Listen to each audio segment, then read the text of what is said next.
But I made a quiet decision. I decided to be easy. I decided that my role in life was to never cause a ripple. If my boss gave me a project that crushed my spirit, I didn't complain. I smiled and worked the weekend. If my wife made a decision that I fundamentally disagreed with, I swallowed my words. I told myself I was being supportive. I told myself I was a good man for keeping the peace.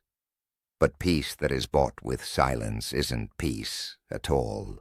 It's a slow-growing cancer. By choosing to be easy, I became invisible.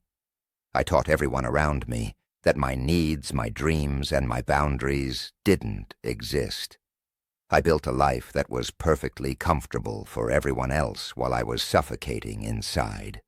You might think you're being a peacekeeper, but if you never speak your truth, you aren't keeping the peace. You're just burying yourself alive.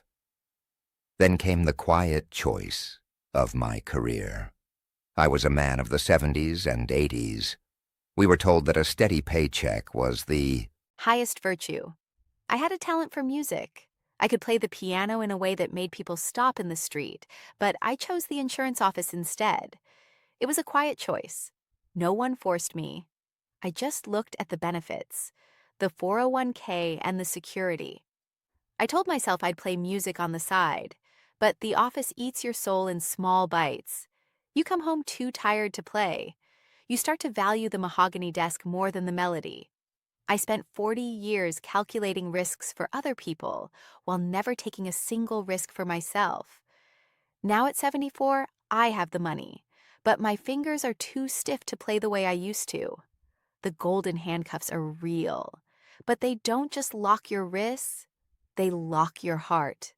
I traded my passion for a safety net only to realize that at 74 there is nothing left to catch me. The most painful part of this quiet choice happened within the walls of my own home. I was a good provider. I never missed a mortgage payment. I was home for dinner every night. But I was never really there. I made the quiet choice to hide my heart from my children. I thought being a father meant being a statue. Strong, unmoving, and emotionless. I didn't tell them when I was scared. I didn't show them my joy. I just gave them instructions and a roof over their heads. Now they are in their 40s. They call me on Sundays.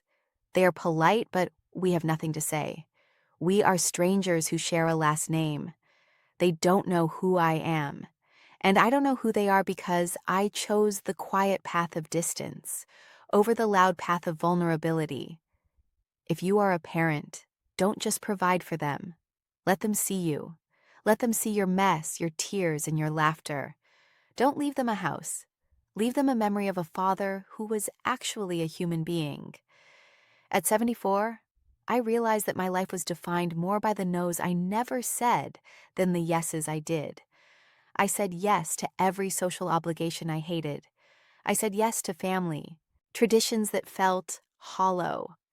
I said yes to a version of life that felt like a tight suit I couldn't breathe in. I was so afraid of disappointing people that I ended up disappointing the only person who mattered, the boy I used to be. That boy had dreams. He had fire. He had a voice. I traded that boy's fire for the approval of people who aren't even around anymore.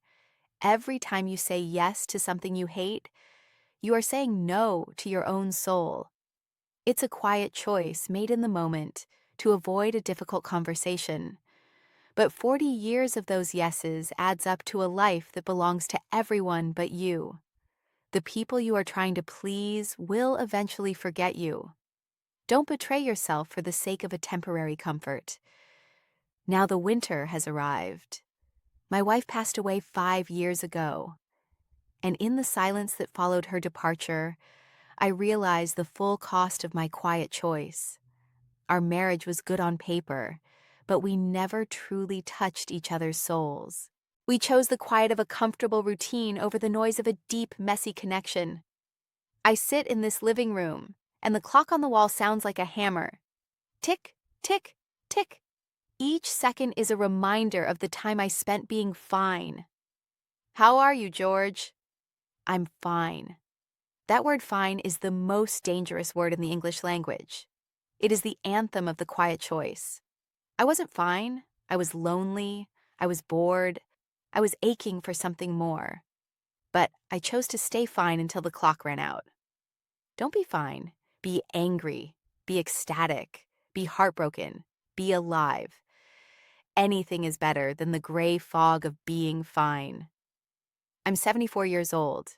I cannot go back. I cannot unmake the choices that brought me to this quiet house. But you can.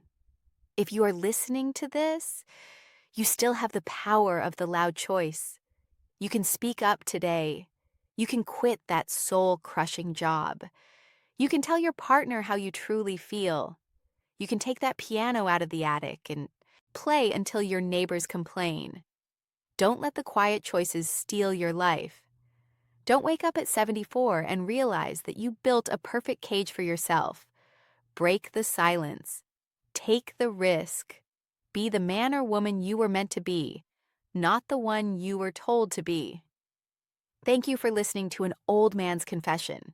It's the loudest thing I've done in years. If this reached you, please subscribe and stay a while. Like this video to help it reach someone who is currently making their own quiet choice. And please talk to me in the comments. Tell me one truth you've been hiding from the world. I'll be here listening. God bless you. Don't choose the quiet.